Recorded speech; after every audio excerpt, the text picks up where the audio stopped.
Imagine waking up one morning and your deepest, darkest secret is suddenly public knowledge, not just for your friends or family to see, but for the entire world. Well, in August of 2015, that nightmare became a reality for millions of people. A website built entirely on secrecy was ripped wide open, and everything, names, addresses, even secret fantasies, was just plastered across the internet. This wasn't your average data breach, it was a social bomb, and today we're going to look at the fallout. I mean, you gotta admit, that is a bold slogan, and that was the whole scandalous promise of Ashley Madison. This wasn't your typical dating site. Nope. It was created for one reason and one reason only, to help married people cheat. It tapped into this hidden market of infidelity, and believe it or not, it absolutely exploded. It grew into a huge, profitable business, so much so that they were thinking about a $200 million IPO. And this is the scale we're talking about. By 2015, the site had nearly 37 million user accounts all over the world. Just think about that. Every single one of those accounts represented a secret, a risk, a life that was potentially about to be completely shattered. This number is so important because it's not just data. It's the sheer number of human beings who are about to be thrown into absolute chaos. All right, so to really get how this all went down, we're going to walk through the whole story in 5 parts. First, we'll look at the deception that was really at the heart of the company itself.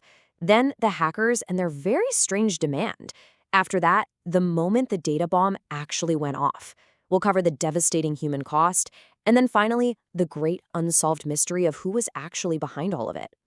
You see, Ashley Madison wasn't just a business built on its users' lies to their spouses. It was a business built on lies to its own users. Underneath all the slick ads and the massive success, there was this foundation of some really deep, calculated deception. The company was honestly kind of brilliant at making money off of guilt. They had this feature, a paid purge, basically, for people who had a guilty conscience. For just $19, you could supposedly wipe your digital slate clean, erase every last trace that you were ever on the site. And people paid for it. Oh, they paid for it in droves. This one feature alone was pulling in $1.7 million a year for the company. But here's the really cruel twist. The data leak would later prove that the full delete feature, well, it didn't actually delete everything. They were taking money for a promise they just weren't keeping. But believe it or not, that wasn't even their biggest secret. Okay, so the site's biggest fraud, by far, was its promise of all these available women. You had millions of men on the site thinking they were chatting with tons of potential partners. But the reality? They were flirting with ghosts. Internal data showed the site was filled with over 70,000 fembots. These were just scripted chatbots designed to seduce paying customers, sending out millions of flirty messages just to keep them hooked and, spending money. So in July of 2015, this whole illusion starts to come crashing down. An alarm goes off at the company headquarters. They've been hacked. But the people who broke in, they weren't after money. No, they were on a mission. They called themselves the Impact Team, and their ultimatum was, frankly, shocking. They didn't want a ransom. Their one demand was that Ashley Madison and its sister sites be shut down, permanently. They basically saw the company as a moral plague and said if it stayed online, they would release everything. The user database, financial records, internal company emails, literally the keys to the entire kingdom of infidelity.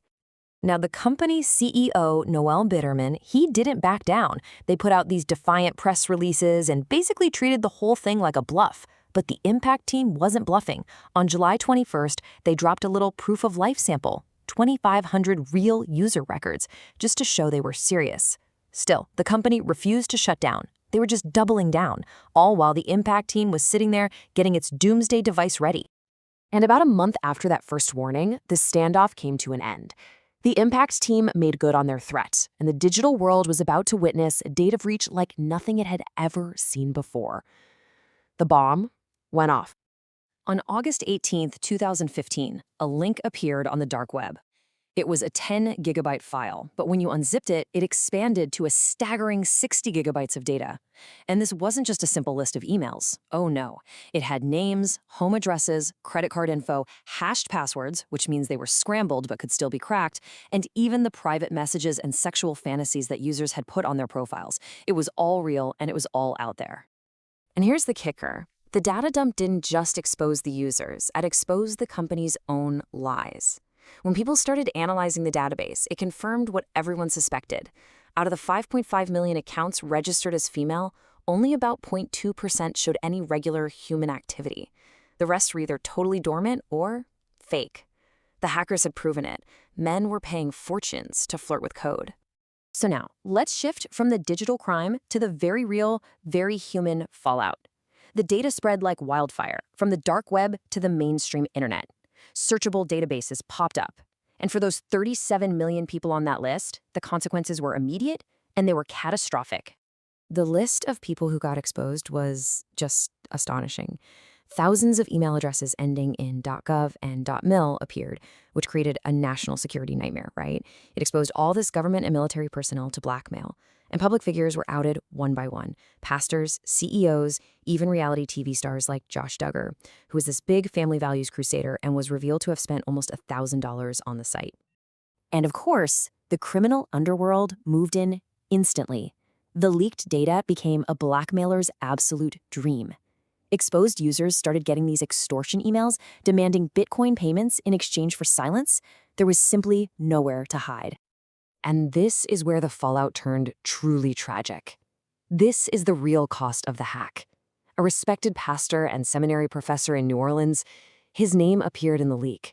Just days later, unable to bear the public shame, he took his own life. And his suicide note specifically mentioned the exposure. And he wasn't alone. Within a week, the Toronto police announced they were investigating at least 2 other suicides that were potentially linked to the Ashley Madison data dump. This had gone way beyond a simple hack.